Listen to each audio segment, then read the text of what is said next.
Vamos en esta mañana a iniciar esta conferencia titulada La Iglesia en los últimos tiempos. La Iglesia en los últimos tiempos. La Biblia nos revela claramente que el mundo va a terminar cubierto de tinieblas. Y de ninguna manera tenemos nosotros que asustarnos, y la mayor parte de los cristianos que están conscientes, que están despiertos, que están bajo una comunión continua con el Espíritu de Dios a través de la Biblia, van a ser alertados, van a ser avisados y vamos a tener paz en medio de todo lo que va a suceder.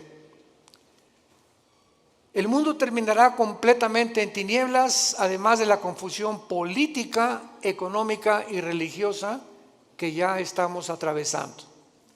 Dice Isaías capítulo 60, versículo 1, levántate. Es precisamente en medio de la oscuridad cuando se levanta la lámpara.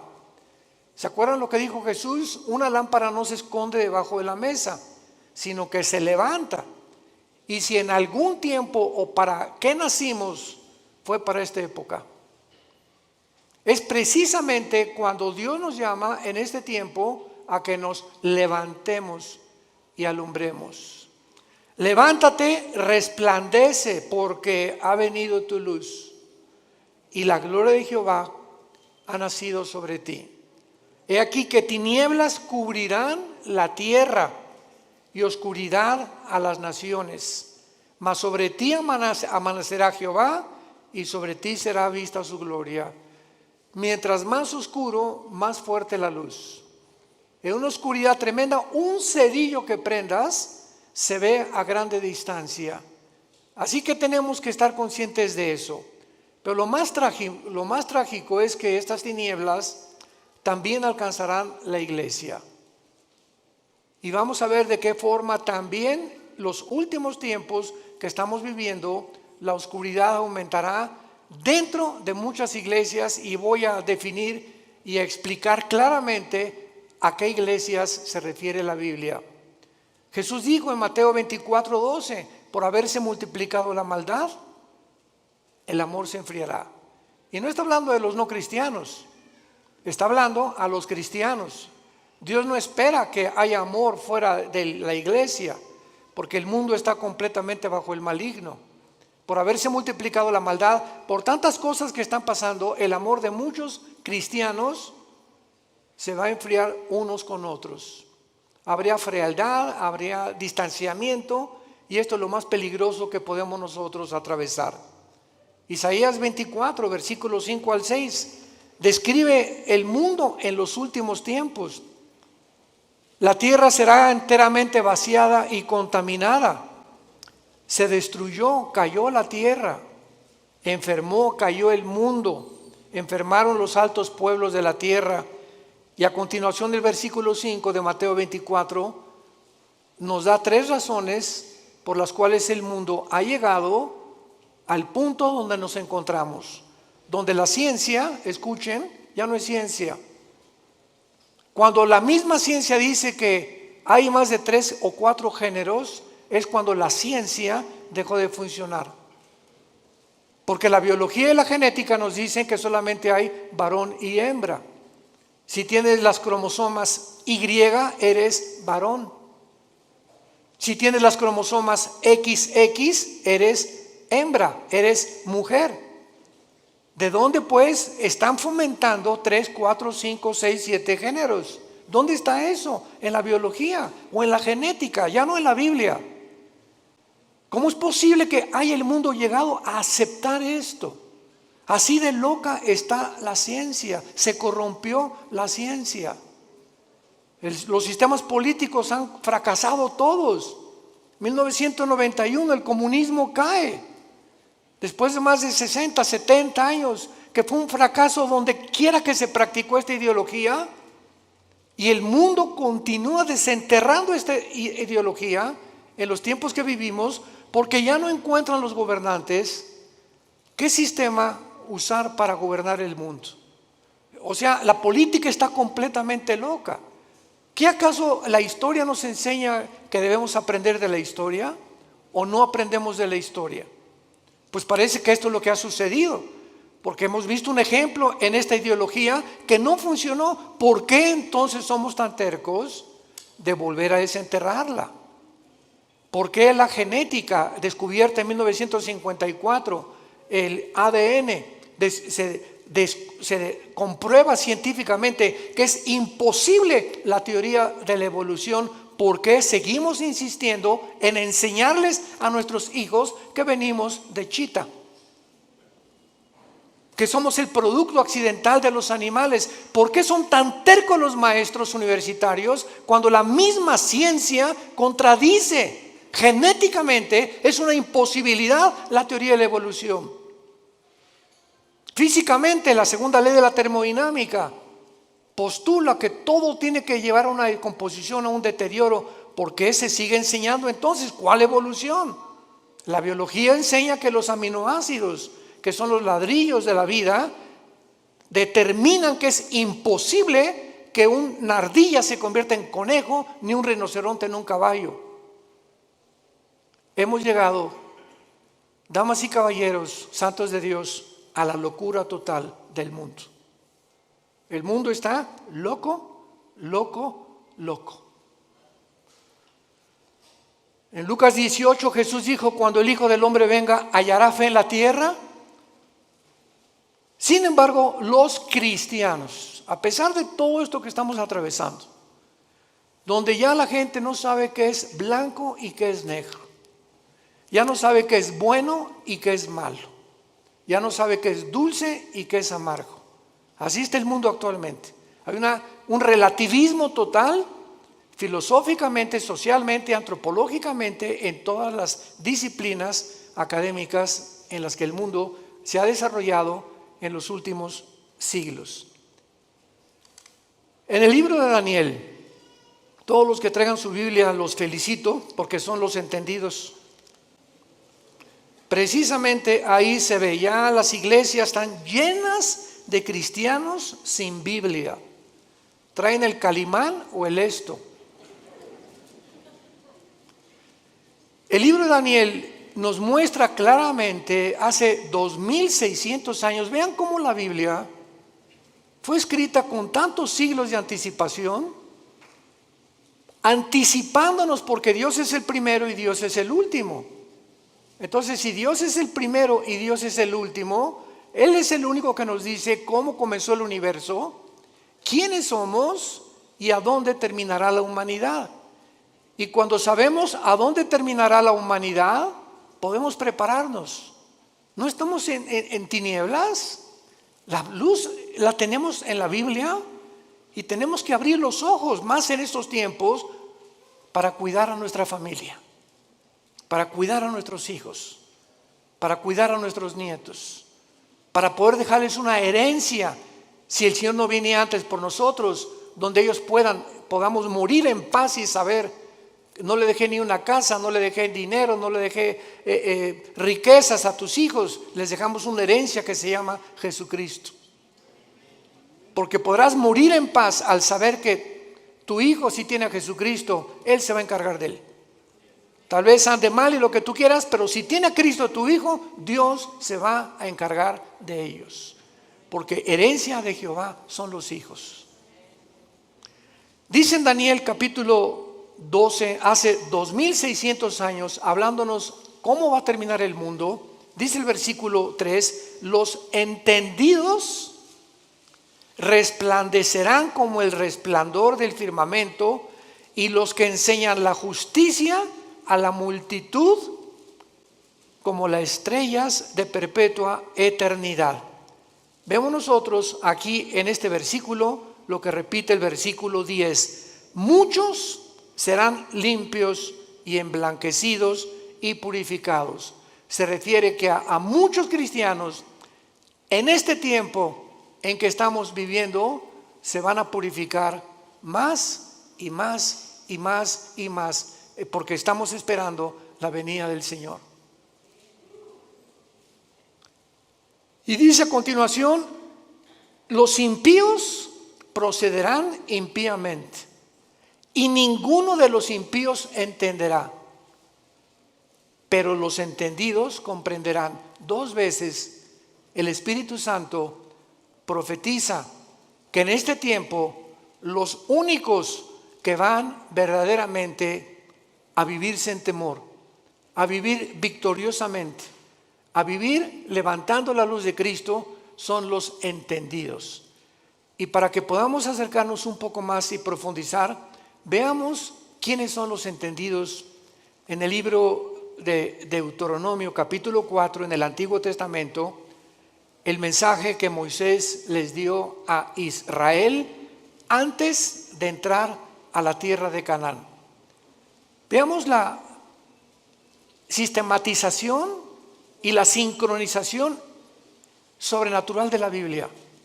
Como toda la Biblia es un solo espíritu, un solo pensamiento. Dice Deuteronomio 4, versículo 5: mirad que les he enseñado estatutos y decretos, como Jehová mi Dios me mandó, para que hagan en medio de la tierra en la cual entran para tomar posesión de ella.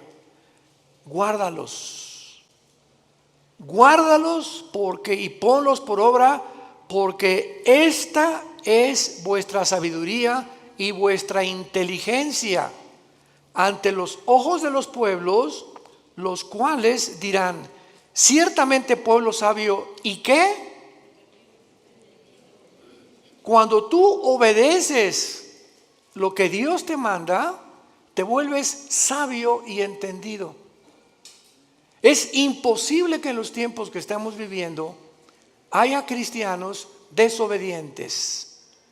Tú sabes que como maridos debemos amar a nuestra esposa y ser fiel a ella. Como mujeres tienes que respetar a tu esposo y velar y orar por él.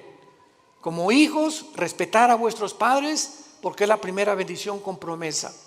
Y cuando nosotros las cosas esenciales de la Biblia las comenzamos a vivir, entonces va a haber sabiduría para actuar y nos vamos a volver entendidos.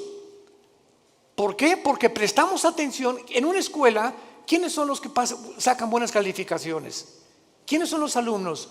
Los que siempre están poniendo atención a lo que el maestro está enseñando, ¿verdad?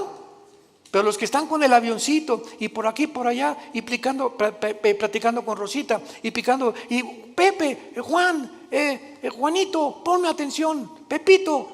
Esas personas, esos estudiantes, cuando llegan los exámenes, porque nunca estuvieron atentos a lo que se les explicaba, van a reprobar. Estos son los entendidos, los que están poniendo atención a lo que Dios les dice. Y lo vemos también en Mateo 24, y entendemos ahora Mateo 24, las palabras de Cristo en esta historia que Él da acerca de los tiempos de Noé.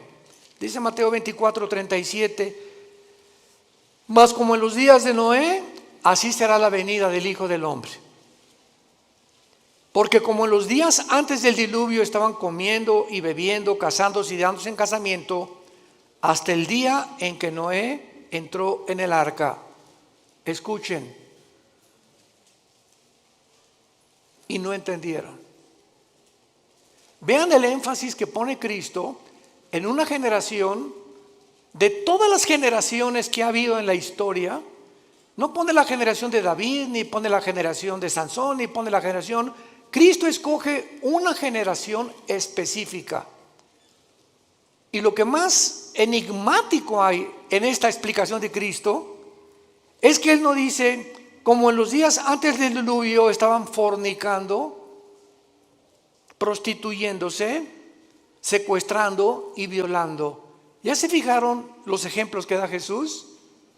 ¿Por qué Jesús nos dice cosas que no son pecado?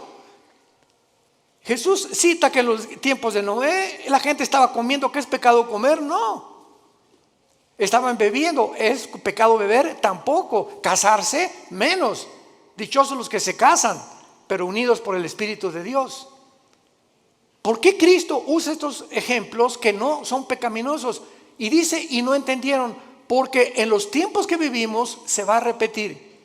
La gente va a comer, va a beber y se va a casar y no hay nada malo en eso. ¿Cuál es el problema? Que no han entendido que no comen, ni beben, ni se casan sabiendo que Dios es en primer lugar en sus vidas. Nunca entendieron que era Dios lo más importante de sus vidas.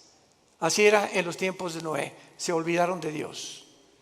Entonces no hay nada malo que te cases, no hay nada malo que bebas, no hay nada malo que compres, no hay nada malo que tengas un Lamborghini aquí estacionado afuera del edificio, o que tengas una casa de 5 millones de pesos, o que tengas un taller de carpintería y que no hayas progresado. No hay nada de malo en eso.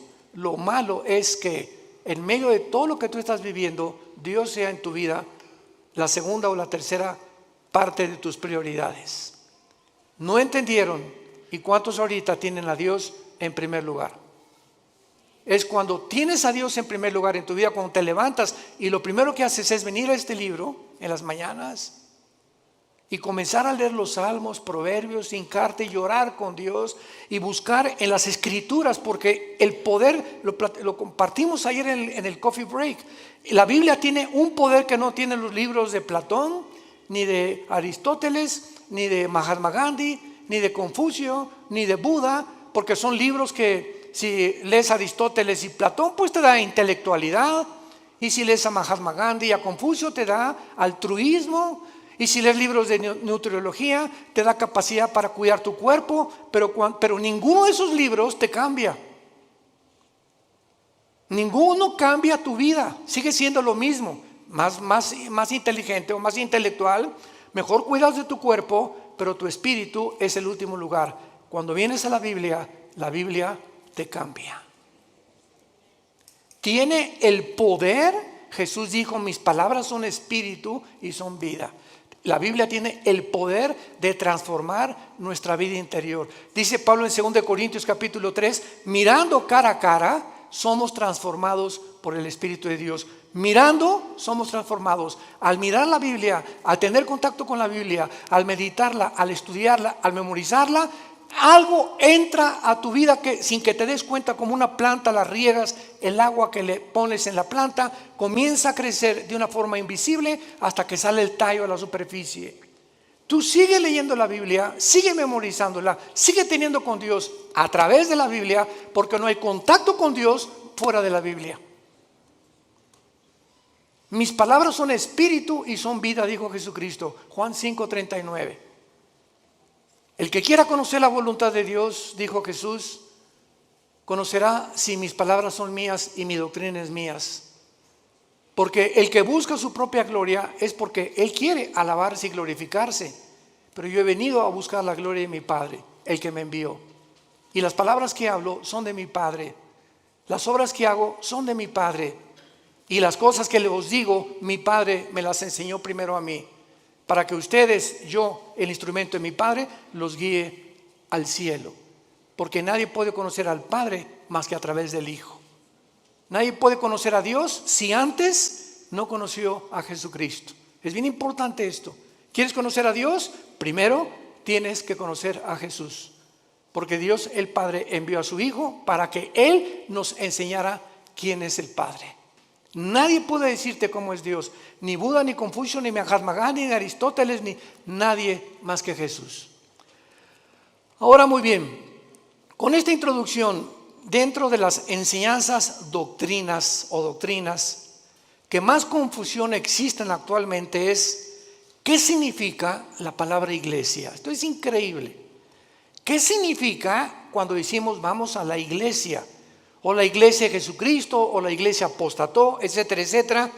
¿Cuáles son sus funciones de la iglesia y cómo terminará en los últimos días? Vamos a comenzar con la definición.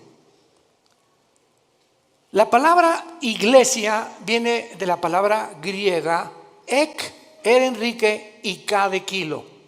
Es un prefijo que significa fuera. Y clegos o clesia significa llamados.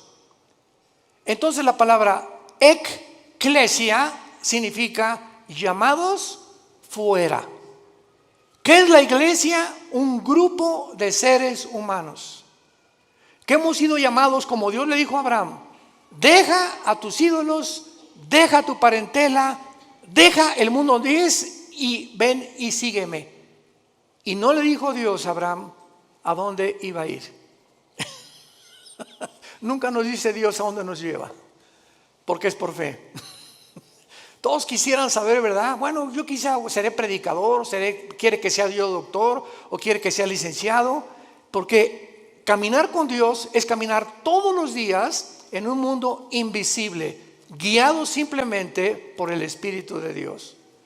Y Abraham es el padre de la fe, porque obedeció a Dios sin saber a dónde iba, pero simplemente porque Dios lo llamó. Entonces la iglesia somos personas que Dios nos ha llamado a salir fuera de las diversiones del mundo, de la forma como el mundo se comporta, de la cultura del mundo, de las cosas que el mundo ama, los deseos de la carne, los deseos de los ojos y la vanagloria de la vida, del aplauso, la popularidad, la alabanza del mundo que unos buscamos unos con otros. Y fue la razón por la cual los fariseos no creyeron en Cristo. Dice la Biblia que los fariseos no creyeron en Cristo porque amaban más la gloria del mundo que la gloria de Dios. Entonces Dios nos llama y nos saca, no físicamente, nos saca del mundo, entiéndalo, espiritualmente. Veamos este ejemplo en Juan 17, de qué forma el apóstol Juan lo define. Juan 17, versículo 14 y 15. Es Jesús en su última oración sacerdotal. Al otro día Jesús iba a morir en una cruz. Y estas se pueden considerar como sus últimas palabras o la última oración que él le hace al Padre. Versículo 14, capítulo 17 de Juan, versículo 14 en adelante. Y dice Jesús, le está hablando a su papá, al Padre: yo les he dado tu palabra. ¿Qué nos dio Jesús? ¿Qué nos dio Jesús? ¿Qué nos dio Jesús? Esto es lo que nos dejó Jesús. Imagínense la importancia que tiene nuestro contacto diario con la palabra. Yo les he dado tu palabra y el mundo los aborreció, porque no son del mundo. ¿Qué definición y qué revelación más extraña? ¿Somos extraterrestres entonces? Así es. Porque físicamente estamos en un mundo que no es de nosotros. Dios le ha placido que nazcamos en un mundo ocupado por el enemigo. Dios le ha placido ponernos en un desierto, porque el mundo es un desierto. No tiene nada que ofrecernos el mundo, como Dios puso a Israel cuando lo sacó del mundo que es Egipto a un desierto. Entonces estamos en un desierto, en un mundo donde hay serpientes y escorpiones, sequedad, vaciedad, sed, hambre, donde no hay nada en ese desierto que nos pueda proveer o nos pueda traer una verdadera satisfacción. Y fue lo que Dios les quiso enseñar a los judíos en el desierto. ¿Por qué los sacó por ahí? Dice Deuteronomio 8, para saber que ustedes sepan que yo soy Dios. Nunca les faltó el agua, nunca les faltó un sastre, nunca les faltó una botella de Bonafón, nunca les faltó los zapatos, no les faltó dentista, no les faltó médicos, no les faltó nada en un desierto donde no hay Kmart, ni tampoco Comer, ni tampoco consultorios, ni tampoco tiendas, ni zapaterías, en un mundo donde Dios quería mostrarles que Él es suficiente para proveernos todo lo que necesitamos. Y por eso ellos no eran del desierto, los judíos, el hogar final era la tierra prometida, pero tenían que atravesar ese desierto. Tenemos que atravesar el mundo que estamos viviendo, porque nuestra meta no es este mundo, es el cielo con Dios. Cuando Dios transforme el mundo, regresaremos al mundo, restaurado por Él. Por eso Jesús dijo que no somos del mundo. Cuando tú eres cristiano, de repente ya no te llevas con tu compadre porque él habla puras groserías y se emborracha o es drogadicto o se goza que tiene amantes, y porque tu comadre, verdad, puro chisme te dice todo el vecindario, como las verdulerías y en los mercados, y comienza a encontrar amigos que tienen relaciones sexuales con su novia o con su novio, etcétera, etcétera, y nos comenzamos a sentir como peces fuera del agua, y comienzas a buscar otro tipo de amistades porque ya te duele, ya sientes que no pertenecemos a esas fiestas, no pertenecemos a esas reuniones, no pertenecemos a esa forma que al mundo lo divierte, porque ya no somos del mundo. Si tú no sientes esto en tu corazón, te falta pasión por la verdad. Te ruego por ellos, porque no son del mundo, como tampoco yo soy del mundo. Y no ruego que los quites del mundo, sino que los guardes del mal. Muy fácil, ¿verdad? Que Dios viene por nosotros, pero Él no tiene ese propósito. Él quiere que mientras atravesemos este desierto, que ya vamos al final, ya estamos a punto de entrar a la tierra de Canaán, a la promesa de la tierra prometida que Dios tanto prometió en el Antiguo como en el Nuevo Testamento. Estamos a punto, hermanos, de cruzar el río Jordán. Estamos a punto de cruzar el río Jordán, y recordemos algo, que esa generación no entró a la tierra prometida, se murieron en el desierto.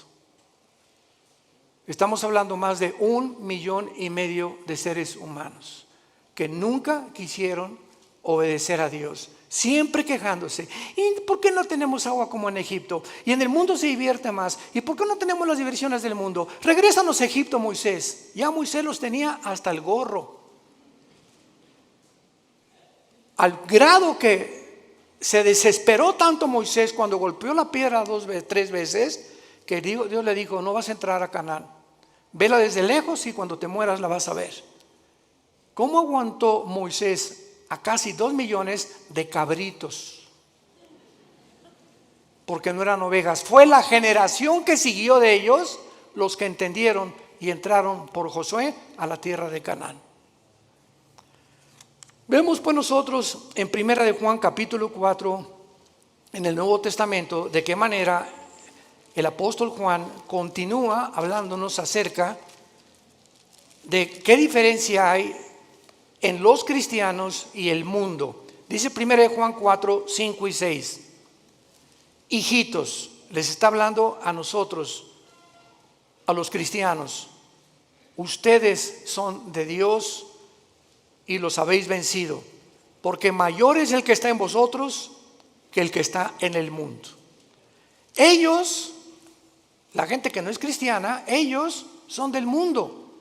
Por eso hablan del mundo, y el mundo los oye, sus canciones, sus versículos, sus teatros, sus películas. El mundo está feliz con este tipo de personas. Nosotros somos de Dios. El que conoce a Dios nos oye. El que no es de Dios no nos oye. En esto conocemos el espíritu de verdad y el espíritu de error.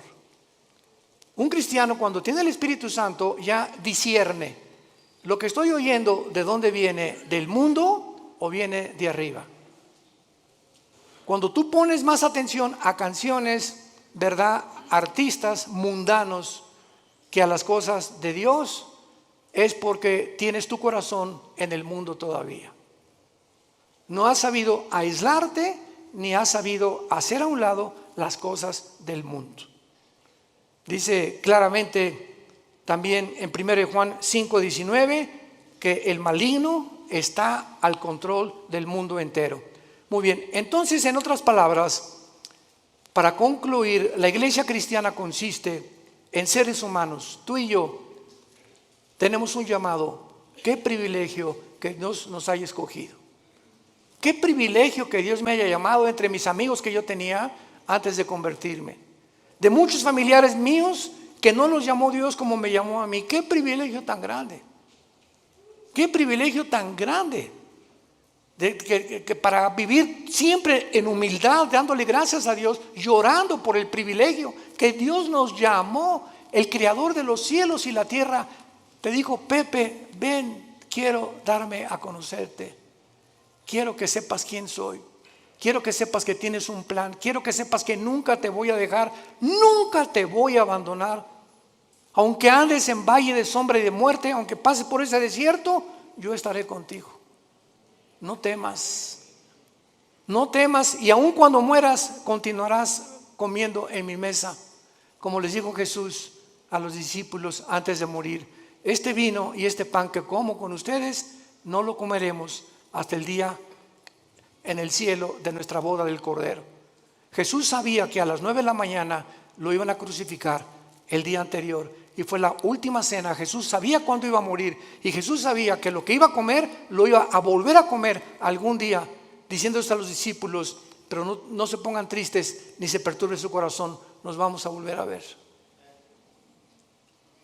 Esta es la esperanza a la que Dios nos ha llamado a todos los que Dios ha escogido para seguirle. Ahora veamos el origen de la iglesia. La iglesia no existía en el Antiguo Testamento. Esto es básico en la teología cristiana. Ustedes que ya están en teología. La iglesia no existía en el Antiguo Testamento. Veamos en Efesios capítulo 3 cómo Pablo nos lo revela.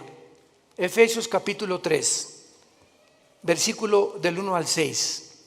Por esta causa yo, Pablo, prisionero de Cristo y Jesús por vosotros, los gentiles, si es que habéis oído de la administración de la gracia de Dios que me fue dada para con vosotros, que por revelación me fue declarado el misterio, como antes lo he escrito brevemente, leyendo lo cual pueden entender cuál sea mi conocimiento en el misterio de Cristo.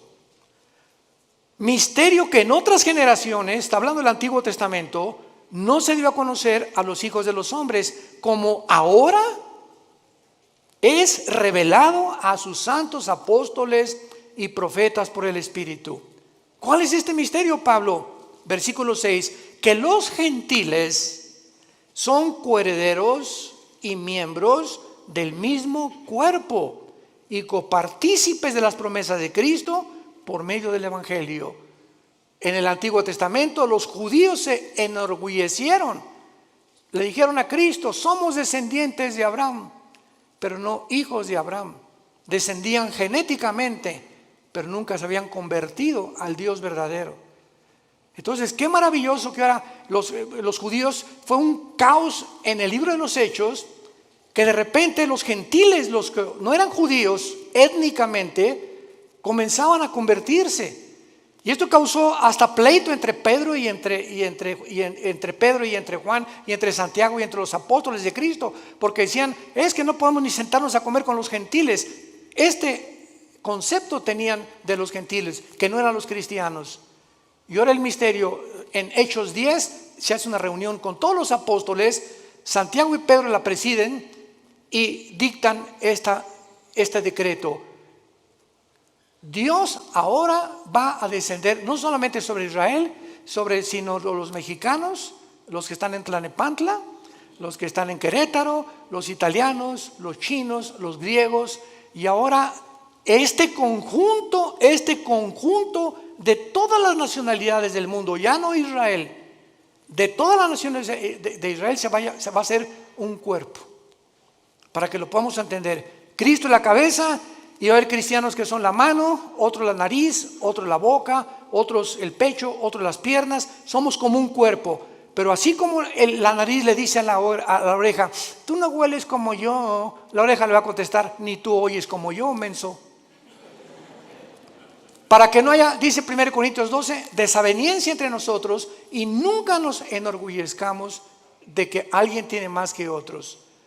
Esta es la razón por la cual en la iglesia hay denominaciones: bautistas, presbiterianos, nazarenos, Viano para el Mundo, carismáticos, pentecostales, etcétera, etcétera. Pero ¿qué es lo que nos une? Aunque hay diferencia en ciertas doctrinas no esenciales, lo que nos une es el amor. El amor. Porque cuando alguien dice que yo soy bautista y es pentecostal, y comenzamos a hacer diferencia, olvidándonos que cuando Pablo perseguía a la iglesia, se le apareció Cristo y lo tumbó del caballo. ¿Y qué le dijo Jesús a Pablo? ¿Por qué me persigues? Jesús se estaba identificando con los que le seguían. Y si despreciamos a algún hermano nosotros porque es de otra denominación, estamos despreciando a Jesús.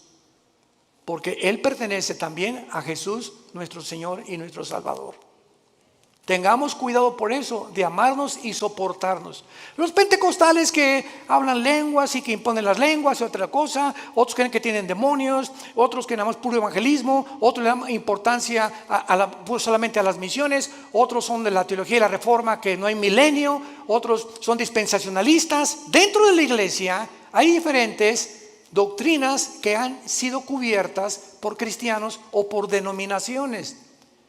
Pero lo que nos une no son las doctrinas no esenciales, sino si tú crees que la Biblia es la palabra de Dios, si tú crees que la salvación es por la gracia, sin ninguna obra, si tú crees que es por la sangre de Cristo el perdón de nuestros pecados y que a los 3 días resucitó y vamos a resucitar, no me importa lo que el letrero de la botella, presbiteriano, nazareno, bautista, no me importa lo que la botella diga, me importa lo que la botella tiene dentro. El contenido en tu vida, si tienes a Jesús, eres mi hermano y te debo de amar. Y si no estoy de acuerdo contigo, no lo vamos a estar todavía, nos vamos a poner de acuerdo tal vez ahí arriba. Pero mientras estamos aquí vamos a soportarnos y vamos a perdonarnos. Porque el amor cubrirá todas las faltas. Y la ley se cumple con el amor a los demás. Entonces, este es el origen de la iglesia. La iglesia es una nueva entidad que no existía en el Antiguo Testamento. Es el cuerpo de Cristo. Veamos cómo se formó este cuerpo en Pentecostés, pero lo explica Pablo en 1 Corintios capítulo 12, versículo 13. 1 Corintios 12, 13. ¿Cómo se forma esta nueva entidad que no existía en el Antiguo Testamento? Dice así: porque por un solo espíritu fuimos, ¿cuántos? Todos bautizados en un cuerpo. ¿Cuál es el cuerpo? El cuerpo de Jesucristo. Sean judíos o griegos, esclavos o libres, a todos se nos dio a beber de un mismo espíritu. Esto se llama el bautismo del Espíritu Santo.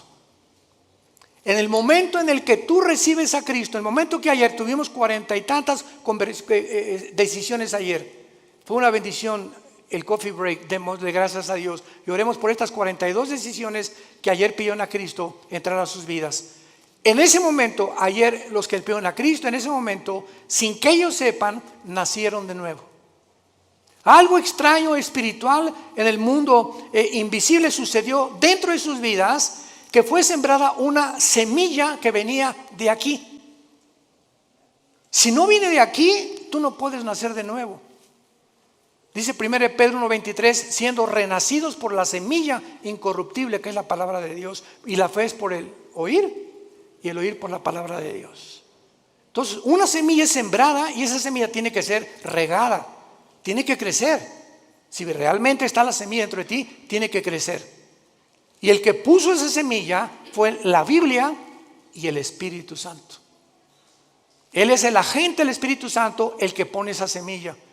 Y cuando dice la Biblia que somos nacidos de nuevo, también somos regenerados. En el momento de la conversión, naces de nuevo, sufres una regeneración, pasas de las tinieblas a la luz sin que todavía te des cuenta. Pasas de la muerte, donde tú te encontrabas separado de Dios, ahora a volver a vivir espiritualmente.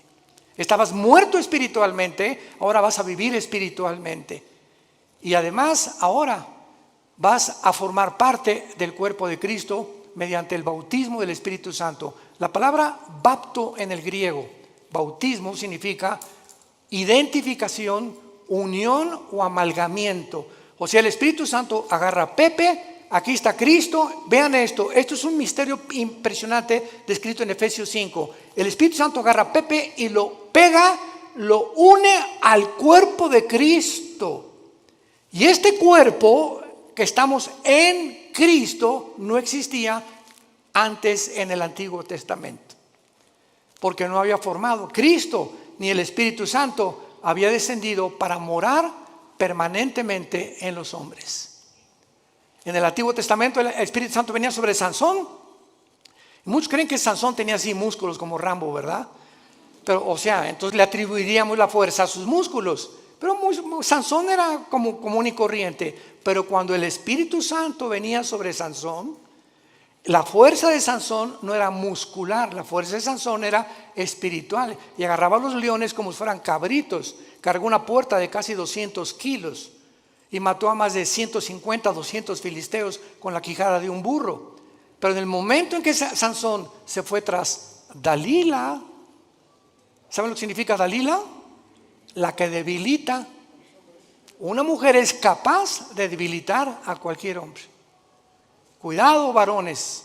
Sansón se olvidó de Dios y de los mandamientos de Dios, fue seducido por Dalila, y cuando Sansón le dice a Dalila, agarra mi pelo, ¿verdad? Y peíname, ella le corta el pelo, porque Dios le puso el símbolo de su fuerza en su pelo. Y cuando Sansón se despierta, todo esto está en el libro de los números, de los jueces en el Antiguo Testamento, capítulo 13. Sansón, lo agarran los filisteos y lo amarran, y Sansón ya no pudo romper las lianas. Y dice la Biblia, porque no sabía que el Espíritu Santo lo había abandonado. Cuando David tenía el Espíritu Santo, escribió el Salmo 22. Dios mío, ¿por qué me has separado? Horadaron mis manos y mis pies, sobre mis ropas se echaron suertes, me miran como toros de Basán. David, 1000 años antes de Cristo, escribió la crucifixión. Y cuando estaba el Espíritu Santo en él, era inspirado para escribir las profecías. Pero el Espíritu Santo se iba de David, y David era como cualquier hombre, como tú y como yo. Ahora no. Ahora dice 1 Corintios 6:19, ¿que no saben que ustedes son ahora el templo del Espíritu Santo? Ahora somos nosotros, ya no hay tabernáculo, ya no hay en los edificios, nunca, por el amor de Dios, le llamamos a la iglesia. La iglesia somos nosotros las personas. Los edificios los cambiamos en teatros, en un salón auditorio, uno construido. La iglesia somos nosotros. No hay, vamos al templo, otros dicen pásenle al altar. Por el amor de Dios, el altar somos nosotros ahora. Ya no hay ningún altar físico, visible. Ahora somos nosotros el altar de Dios, porque el altar de Dios, donde se ofrecen sacrificios, ahora tú los ofreces espiritualmente, ya no físicamente, matando un borrego o un cordero. ¿Me van entendiendo? Qué importante es que tengamos estas verdades que son bíblicas. Ahora vamos a Romanos 6, y ahí se nos explica, ya sin ninguna duda, todo el procedimiento del nacimiento tuyo, mi nacimiento, en un mundo donde nosotros no pertenecemos. Dice Romanos capítulo 6, ¿qué pues diremos? ¿Perseveraremos en el pecado para que la gracia abunde?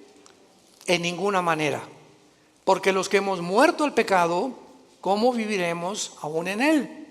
Pongan atención. ¿O qué no saben? Parecería que la iglesia en Roma no sabía.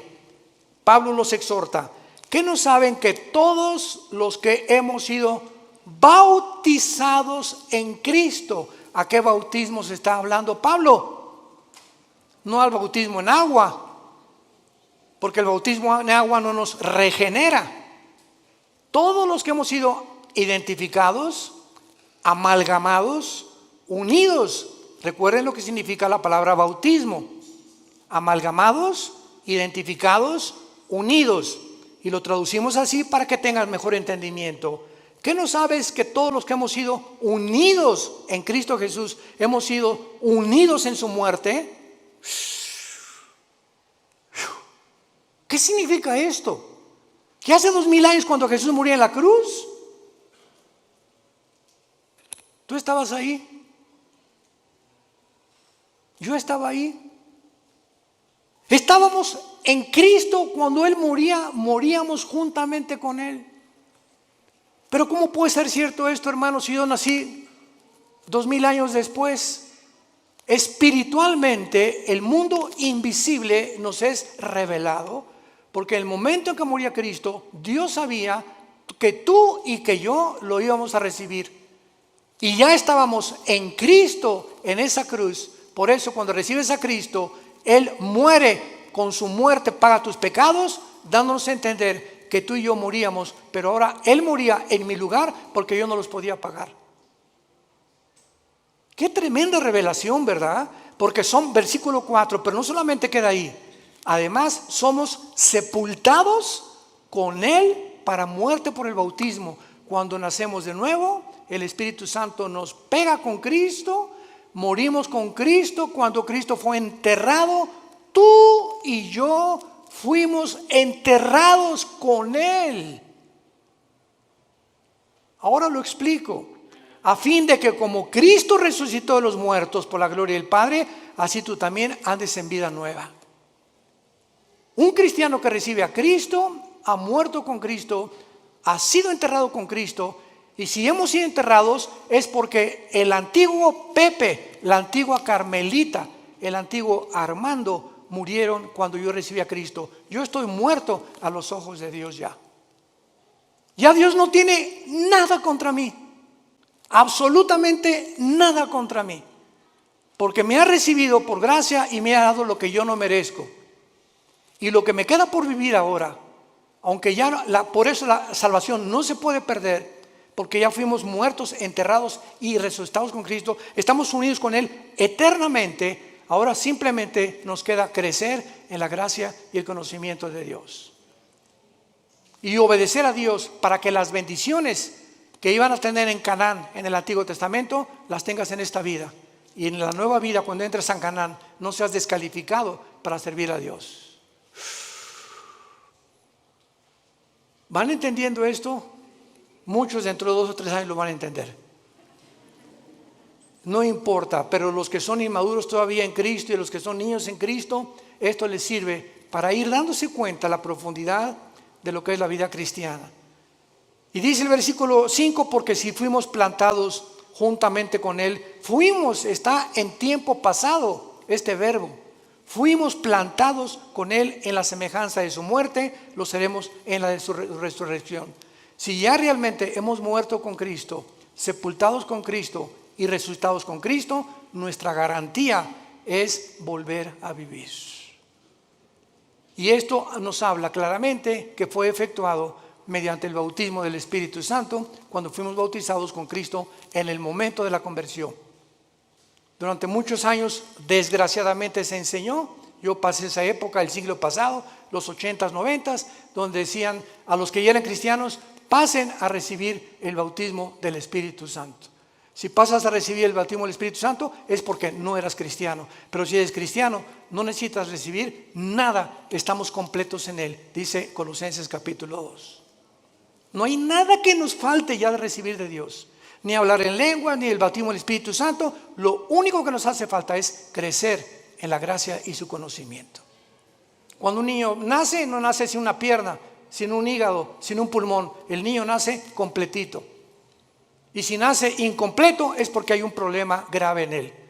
Y cuando Dios hace una obra, no la hace imperfecta, la hace perfecta. Hemos nacido y hemos sido perfeccionados ante los ojos de Dios. Y dice Efesios 2, que ya estamos sentados junto con Dios en las alturas. Ya estamos allá arriba, sentados juntamente con Él.